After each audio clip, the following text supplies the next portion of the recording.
better relationships both at home and at work? Of course, we all do. Or be a more powerful leader and have more influence. Or be a better negotiator. There's one thing you can do that can get you there. It's simple but tricky. And I'm here to show you how.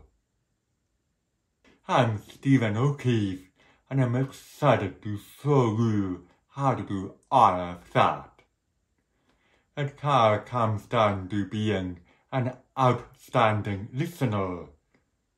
This is a series of episodes that I share with you on how to become a world-class listener through my lens as a person with a hearing loss. This series is called How to Listen in a Silent World.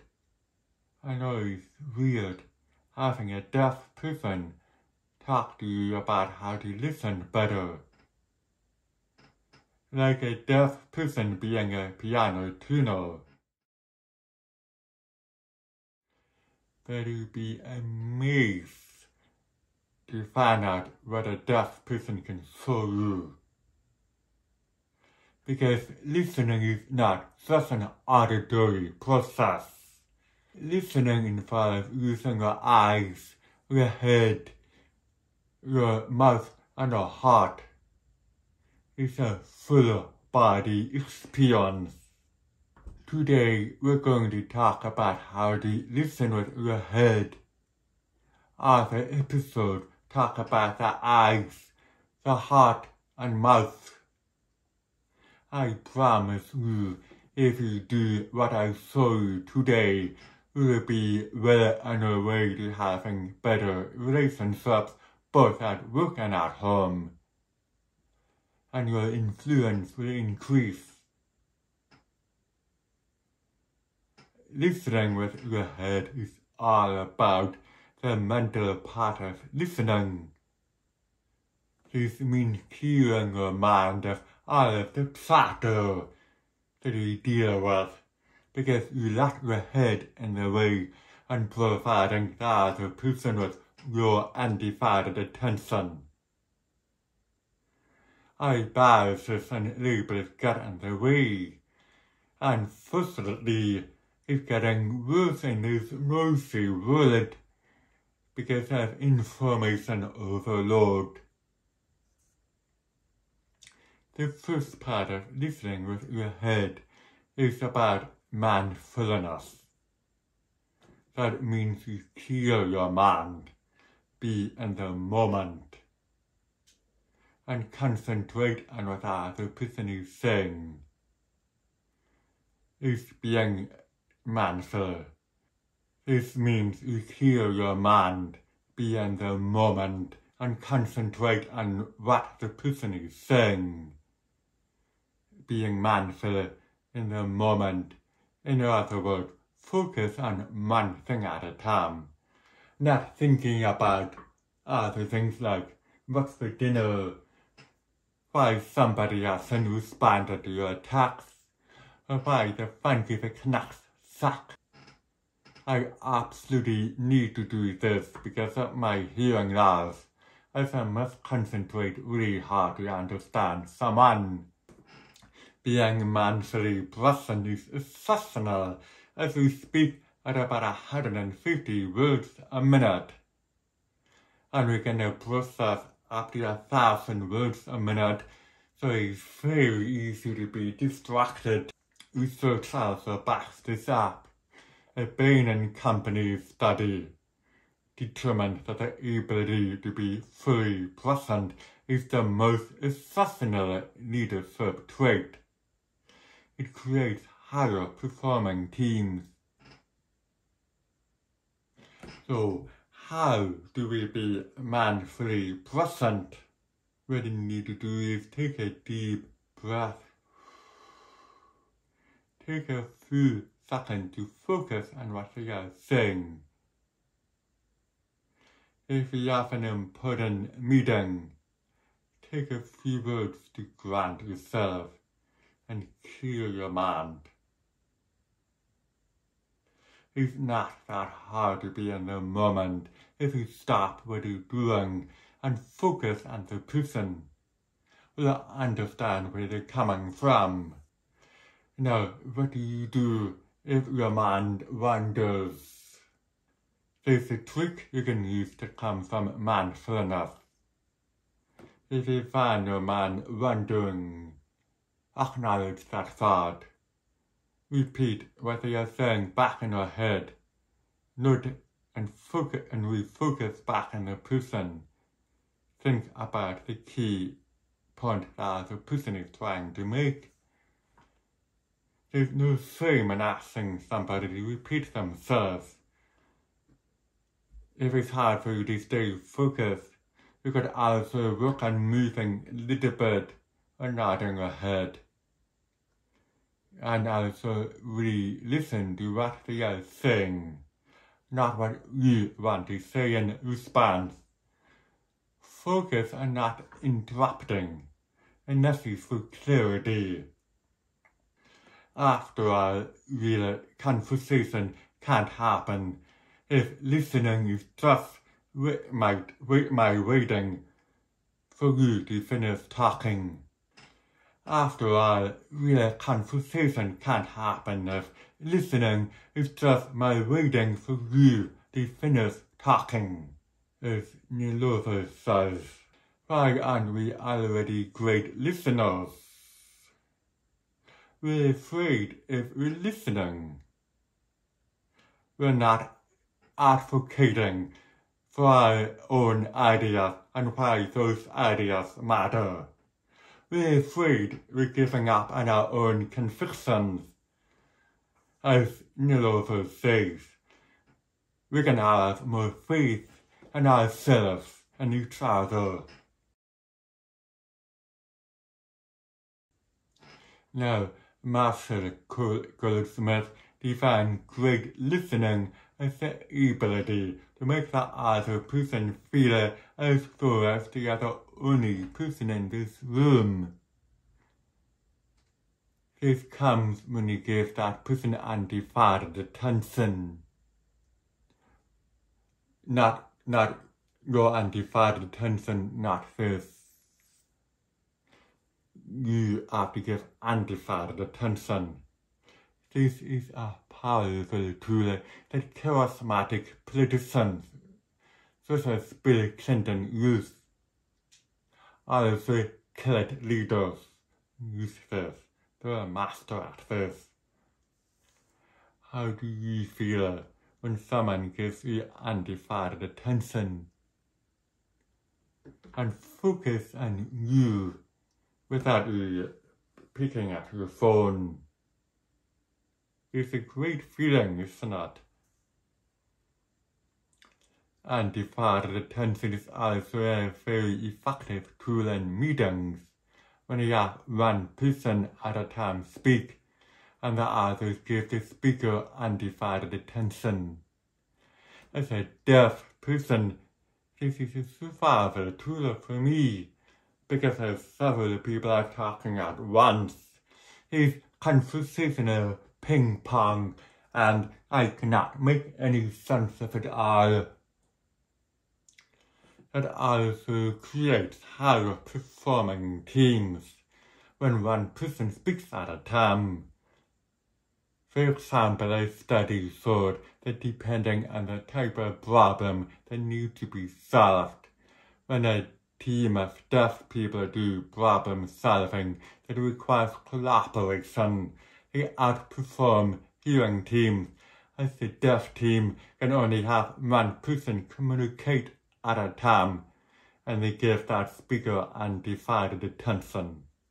Another study showed the impact of a distracted listener.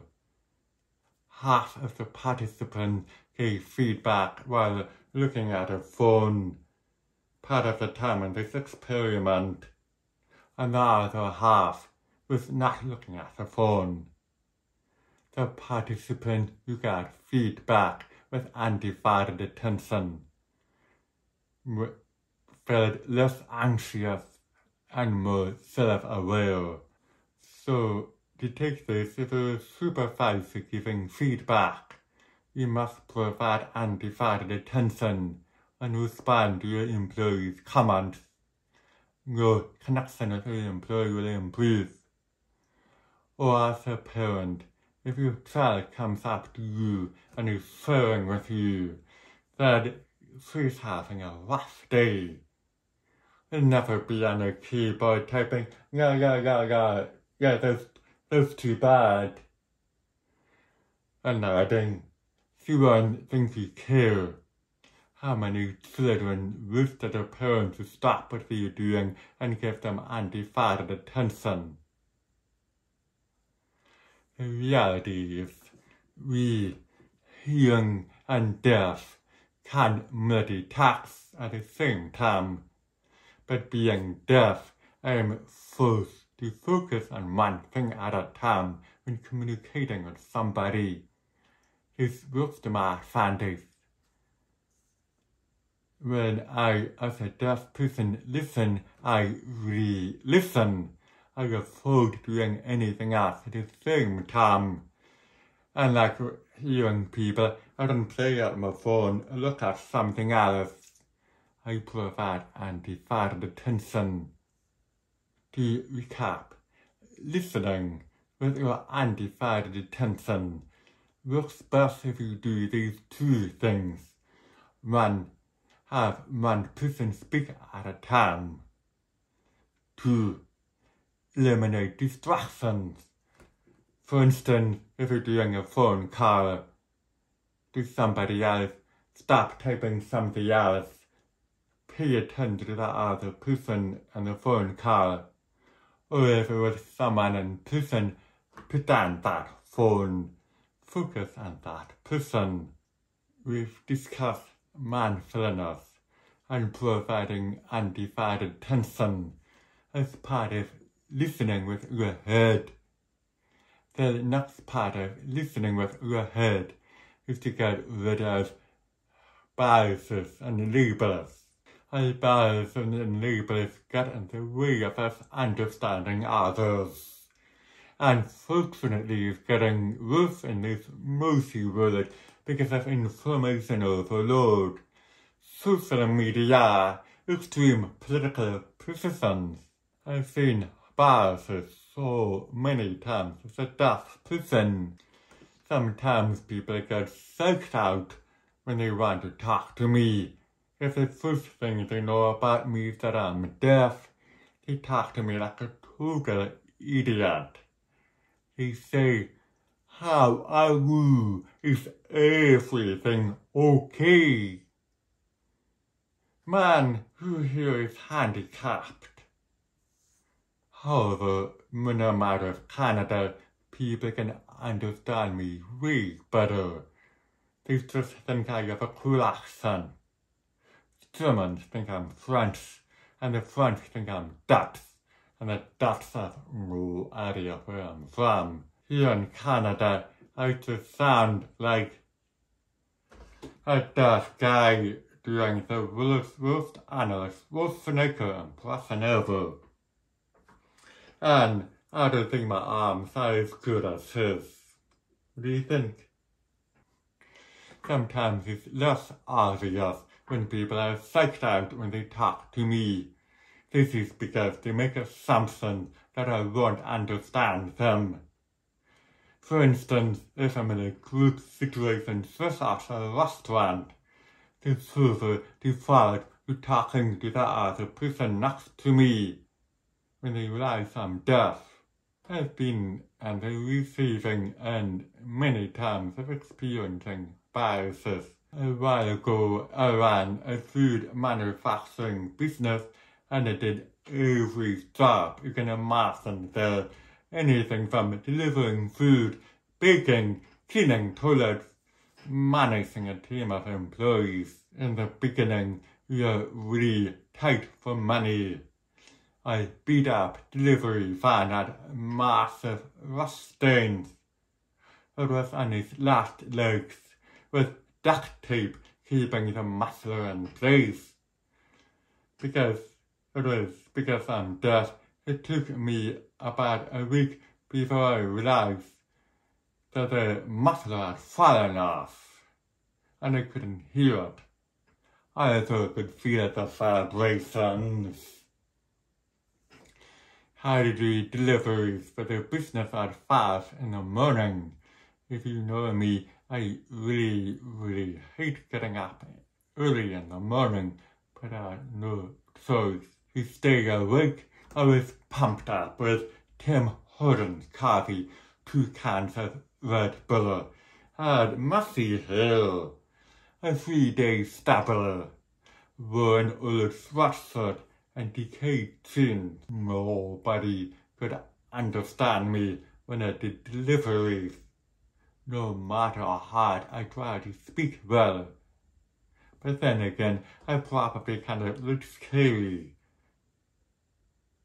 A few years later, my business became a major success, and he ended up supplying millions of baked goods across Canada. A rust-bucket fan ended up in the grass in the big sky, where it continued to deafen the angels.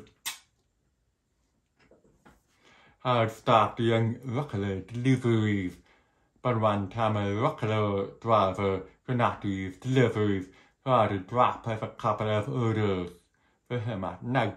I was on my way home from a party, and I stepped out in a black Mercedes, wearing a Prada suit, to drop off an order to a few of our old customers. It was as if a face heel slapped me on the head. Everyone could understand me. My speech impediment, surprise, no why. In my old delivery clothes, people saw me as a disabled person, a poor deaf guy who can't speak, hard to understand. The delivery guy who's hard to understand labeled me as stuff. However, when I step out of an expensive car wearing an expensive suit, these labels and stereotypes make less sense to them, as I look like a successful business person who happen to have a hearing impairment. Thousands of dollars of speech therapy, and all I had to do is buy a Prada suit. This barriers of having a harder time understanding others who may be different is universal. For example, a University of British Columbia study had an audio recording of the same speaker but had different photos with the recording. People had a harder time understanding the speaker if the photo of the speaker was from a different race, even though the voice may be the same. Now, sometimes if people think my words are not clear, my ideas are not clear, I may not be smart. When that happens, people are deaf to my ideas, to my skills. They can get sucked out, underestimate what I can do. These biases happen to all of us. If we're different, underestimate people who may be deaf, blind, in a wheelchair, have a mental illness, be in a visible minority, female, transgender, or just come from a different background. The term for this is unconscious bias. Unconscious bias is the process of associating stereotypes and attitudes towards categories of people without a conscious awareness. It's easy to happen because we live in information overload. Most of what we are feeling and deciding is driven by unconscious processing. If we stop to think about what we do for everything, we would be overloaded. It also saved us in caveman days when we had to run away from predators. Are you going to look at a saber-toothed tiger and go, "Hey, nice kitty"? No, you wouldn't think about it. You would get the heck out of there. However, even though this may work for us, it may sometimes lead us astray. We receive 11 million bits of information every moment. We can only consciously process about 40 bits of information. This means 99.99% of our mental processing is ruled by our unconscious. However, it does present problems for people with disabilities, as unconscious biases about persons with disabilities are persuasive. For example, one study found that preference for associating people with disabilities was one of the strongest biases among others, such as gender, race, sexuality. This bias and labeling can get in the way of listening with our head. I have experienced bias myself. Despite my best efforts, I have also fallen into the trap of labeling others. Unfortunately, we do it, whether you mean to or not. It creates all kinds of problems and makes it much harder for us to understand the other person. First, it can make you underestimate or misinterpret what other people can do. This leads you to not listening to the person properly. It's also the lazy way out. When you have a bias, labeling someone, letting yourself off the hook, you're mentally checking out. You aren't taking the time to really understand where the person is coming from. You're taking personal responsibility. For instance, if a customer service agent and you're mentally labeling the color as a crackpot or a dumbass, distances you from understanding the person or considering what a crackpot may have gone through before making that call to you. Even if he did something to set off the crackpot, this is another barrier to listening, as listening is all about understanding another person's perspective. When you label, you make things black and white. So how do we stop biases? This can be resolved by getting to know the person instead of as a labeler, instead of the deaf guy, the crackpot, pencil pusher, the Muslim. We look at them as a human being with needs, dreams, and desires. Think of a deaf person as someone who happens to have a hearing impairment. We have more in common than differences. The more you get to know a person, the less likely you are going to label them.